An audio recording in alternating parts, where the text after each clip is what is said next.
Come on, you know what these train journeys are like. You can't pass Agra without having some petha. I don't know about Agra and Petha, but I do know Allahabad and Amrud. And you know, Allahabad ke station mein jo Amrud milta hai na, if you cut it, it's red from the inside. Oh, and you chirko that namak on it? Yeah, you What do. is that? It's not namak. It's kind of Masala. Chaat masala and mirchi powder and a whole other things. Nice. Oh, talking about stations and all, you know, when you go to Firozabad, you have to buy churiya. You have to buy bangles, yeah. But do they actually come to the station selling churis? Of course, if that's what the town is known for, that's what they sell. Oh, I also know Nagpur and oranges. Is it? Yeah. So you're into fruits, I see. Amrood. Yeah. And you, strangely, are into churis and petha. That's the way it is. And welcome to the Shabby and Man podcast. We're partners, parents. Podcasters, broadcasters. And everything else in between. Now, I don't know if... अच्छा दोस्तों ये बात ये बतानी थी कि now you might have noticed that there's no underlying music because we can't find the actual thing. They've changed the thing on the phone. On the phone, yes. Because we just press play and publish.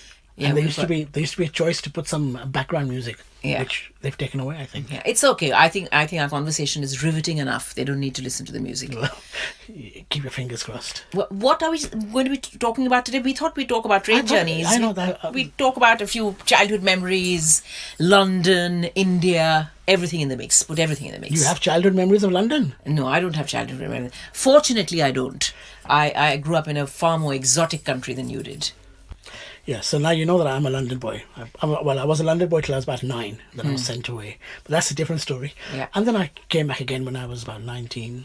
I came back again when I was about 15, 16, and then back again when I was 19. So a London boy, did Camden Town, used to walk up to Soho, knew it inside out. But at the same time, what you probably don't know is that I lived up north for a couple of years. I studied up north. What do you mean by up north? That's the thing. Up north, in the north of England.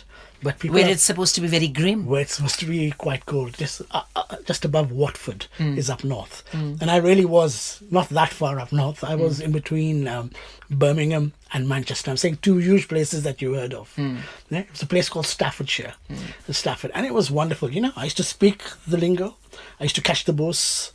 And I used to run a bath. All the sort of things. While a year before that, I was in India eating samosa, but then, it was fantastic. I really loved it. And the thing was, on every weekend, I used to live in a tiny village, a beautiful village. And I think for the first month, no one used to give me a lift. I used to walk 1 mile to the main high street. Or luckily there was a kid's You bus. were a student then, right? I was a student, yeah, I was a student. And there was a guy, Paul Bond, wherever you are. He used to have a motorbike. And he used to give me a lift. So there was one guy who used to give me a lift up to the top of the road. Then I used to catch a bus into town or whatever. And it was a very picturesque village. I lived on top of a post office. There was one red line pub. I used to play dominoes. And once you get to know the people, then everyone was very nice. But it took a month for them to get around to seeing someone with different skin tone. And I'm talking about 24 years ago. 24 years ago. All right, maybe 25. You've definitely done your maths right.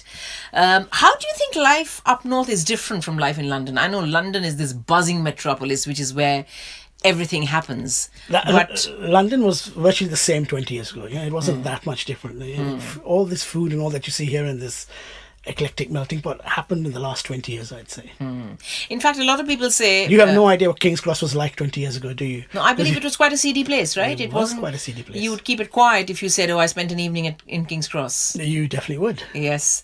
And in fact, your mum says this often, that even shops... My mum caught me in King's Cross. No, that even this culture of shops being open 24/7 or, being open till this late is very new. She said Sundays, everything used to be closed, and Thursdays, everything used to close early. We used to have this American shop near us called 7-Eleven, which was a huge thing because it used to be open till 11 at night. That was quite big.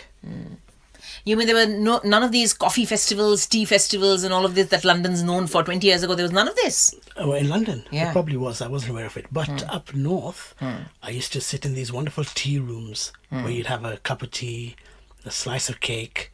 There were a lot of tourists there because a lot of the potteries are there. People used to come for their cups and saucers. A lot of Japanese tourists used to come.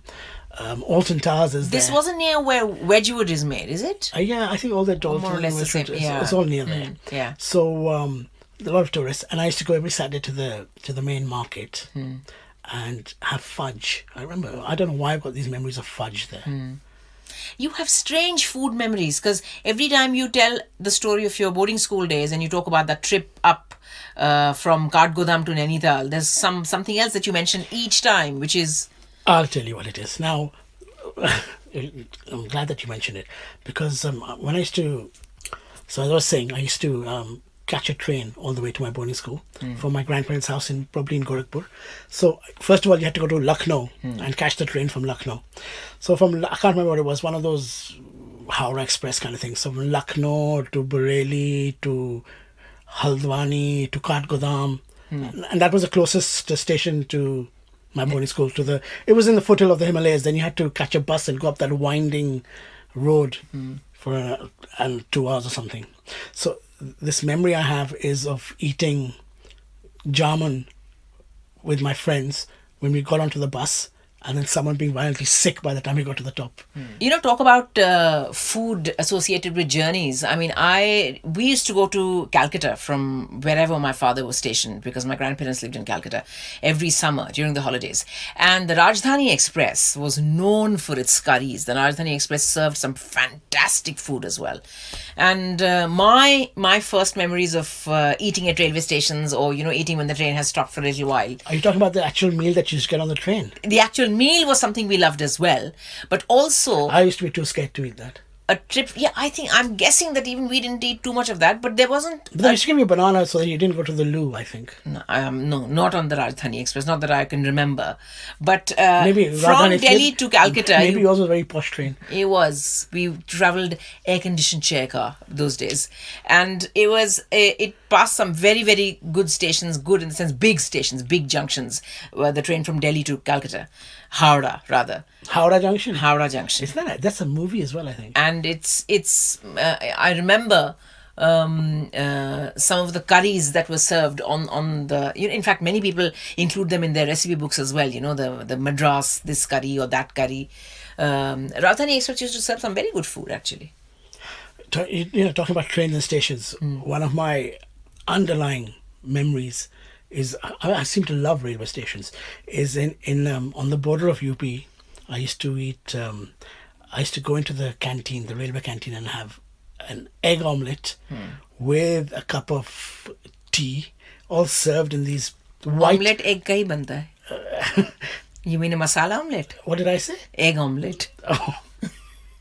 You know the way people say, I'm having a naan bread. Yes. Egg omelette bhi hota. So what would you have? Egg omelette and? And I'd have a cup of tea. Double roti. And I had a cup of tea in this white porcelain cups. And if I could afford it, I'd have a cutlet. I think it was called a mutton cutlet. Possibly. You're the train wali, you don't... Does that where your fascination for white porcelain cups come from? It does, I expect. Because every time you go to John Lewis, I see you making a beeline for white porcelain. Though, of course, I imagine the ones that you're eyeing now and buying now cost a bit more than the railway canteen ones. I don't know. The fascinating thing that I've noticed in London is that so many of these underground stations are now being turned into food courts. Some of them as pop-ups, others on a more permanent basis. There's that one near... They have food courts in the station? In the station. Was it Chiswick? Where was Fulham, the last one? Fulham. Oh, yes, we went to Fulham, right? And it had a beautiful, beautiful courtyard which had been turned into a little food place. And now I believe you went there the other day. You were talking about... Victoria Station, right opposite. What did you think of that? Where it is, it's called the Market Hall. Many, many years ago, it used to be a very famous nightclub in London called Pasha. Now, of course, it's a food hall.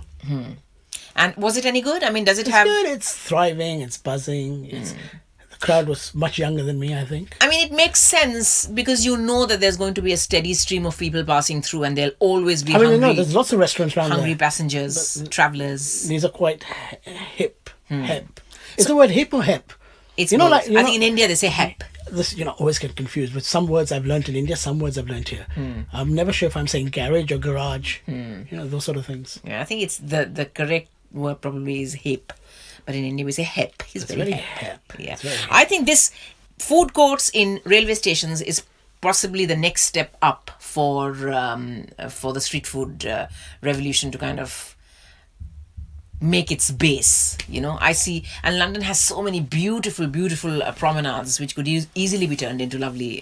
They actually have turned Curb is a lovely street food market. Curb is, yeah. They've just Even King's Cross, they've not opened exactly. up in Covent Garden. You're right, King's Cross as well. Curb is in King's Cross as well. And Thursdays, Fridays, King's Cross, even in the courtyard outside, which is not covered, there's row upon row of food stalls, and I think they have something to do with borough. You're making this show very London centric today. Yes, well, we are Londoners, and so I think we should talk about London more often. Yeah. अच्छा listen, खाने की बातें बहुत हो गई हैं. Let's go and make something और खाना खाते हैं. This is a गजब का idea. Good idea. Now, just एक request है मेरी. क्या? कि when you're serving me the food, or when you made it, can you just say, just to give that authentic feel, can you just say, chai, chai, garam, garam, chai? I wish I could, but I don't think Instagram has the audio option yet. True, but it does have an option to find and follow us. And that you can do by going to the Shabby and Man podcast site. We're on Instagram as Shabby and Man. We're on Facebook as Shabby and Man. And we're on Twitter as well as Shabby and Man podcast. So thank you so much for tuning in, for following. Ciao. Min. Min? Ciao Min. Oh, Ciao Min. That's a bad one.